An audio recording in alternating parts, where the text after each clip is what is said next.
இது மாநாடல்ல, பாசிஸ்டுகளுக்கு எதிரான மார்க்சிஸ்டுகளின் போர் முழக்கம் என்பதை இந்த மாநாடு அறைகூவி அழைக்கின்றது. வாடிய பயிரை கண்டபோதெல்லாம் வாடுகிற மனமும், கருணையில்லா ஆட்சி கடிந்து ஒளிய போராடுகிற குணமும் கொண்டவன் தான் கம்யூனிஸ்ட் என்பதை உலகுக்கு உறக்க சொல்லுகிற கூட்டம் இங்கே கூடியிருக்கின்றது.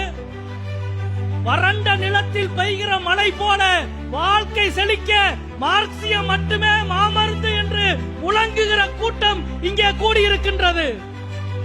அதானி அம்பானியின் கொள்ளைக்காரல்ல என் தேசம், கோடிக்கணக்கான உழைப்பாளிகளினுடைய இந்தியர்களினுடைய சொத்துதான் இந்த தேசத்தின் எல்லா வளங்களும் என்று முழங்குகின்ற பெரும் போராளிகளினுடைய கூட்டம் இங்கே கூடியிருக்கின்றது.